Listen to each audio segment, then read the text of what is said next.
were able to get two identical rescue trucks, one for our east station and one for our west station at the airport.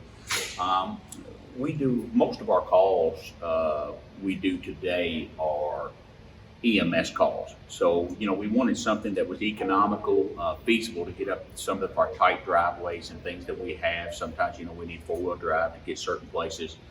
So we went with these F-250s, and we put slide outs on to haul all of our equipment in the back. Of course, got the camper shells and things like that on them. These are 2021 F-250s.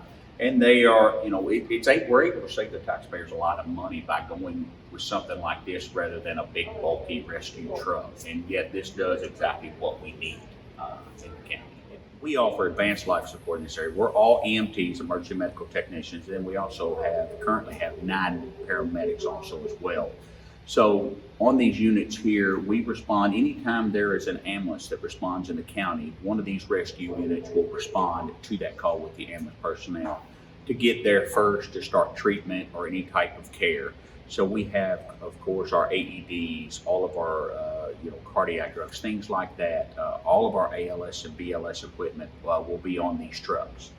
Sometimes in inclement weather, like we've had the ice, the snow, and things like that over the past couple of weeks, we are able to put our rescue equipment off our pumpers on here as far as responding to wrecks and accidents and things like that.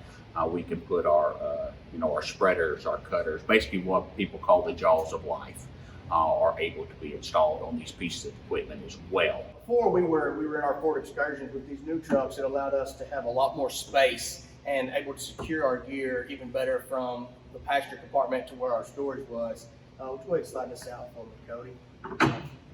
We're able to keep everything that we need for patient care in the back of the truck and keep it secure and away from the elements. That's where we keep our LifePak 15, which is our monitor AED. It allows us to take care of our patients, monitor all their vital signs. It also gives us the opportunity to send real-time data to the hospital with this machine right here. Since COVID, we've actually had to take on a lot more BLS stuff and a lot more PPE. With these new trucks and these slide outs, it gave us a lot of space to be able to secure this stuff, keep it clean, and keep it from getting destroyed prior to being able to use it. On this side, this is where we keep all our bags. This is our ALS bag, so this will be our paramedic bag. That's where we keep all our medications and intubation things and stuff like that to take care of our patients with. And then we keep our BLS bag over here, which is our basic life support bag.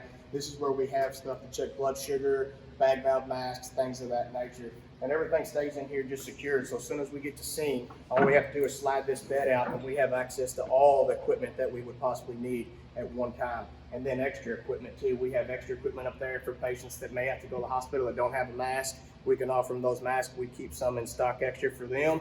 And then we keep plenty of long spine boards in here in case you have multiple patients, things like that. Four-wheeler accident that's off the road.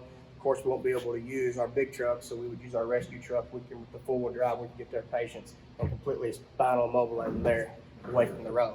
The side compartments actually give us a little more storage to keep things as specialty items. Like here, we keep our oxygen bottle along with all of our masks and nasal cannulas for our patients. So we have pediatric on one side and adult on the other. So the driver, when he gets out of the truck on a medical run, this is one of the first things he grabs is our oxygen. And then in between that, we have our C-collars and things like that for falls. And then here's our suction device. That is to be used typically in cardiac arrest or choking. Again, when the driver exits the truck, he is so fast to be able to just grab this and move right into the truck or the house. On this side of the truck, this is going to be the officer side. When they exit the truck, they'll come around. Here we keep our Lucas device, which is a CPR machine.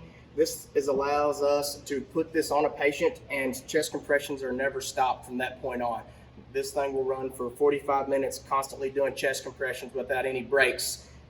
So once we put that on, the patients will be able to move them from the floor to the cot, from the bed to the cot, to the ambulance, and chest compressions are never stopped, which greatly increases the chance of survivability. And then we keep one of our IOs over here. This is an interosseous needle. It's to be put into patients that you can't get IVs on. It goes directly into the bone. And that's what we keep on this side here. Not only do we use these trucks day to day for medical responses, we also use these trucks to pull our UTVs. So for any field fire that comes in, or if you have a lost child or a missing person, we will take this truck to pull our ranger out to wherever location the county is to be able to get to the patients or try to find the patient using our UTV. Also with our field fires, it allows us to get there a little quicker, able to get off road more closer to the fire with the UTV before the fire spreads and catches anything else on fire. As of right now, we have 29 employees total, counting the chief and our inspector, 9 of which are paramedics. So about 1/3 of our department are ALS. That allows us to run 2 paramedics every day on both ends of the county typically, and some days they're allowed to have 3. But for us today, our assistant chief's a paramedic. We also have paramedic Quentin Pence and then myself. So we have 3 medics on shift today, and we have 3 medics. Every crew has 3 paramedics, which really allows us to, if we have one on sick or on vacation, we're still able to subsidize and have a medic out in each end of the county 365 days a year.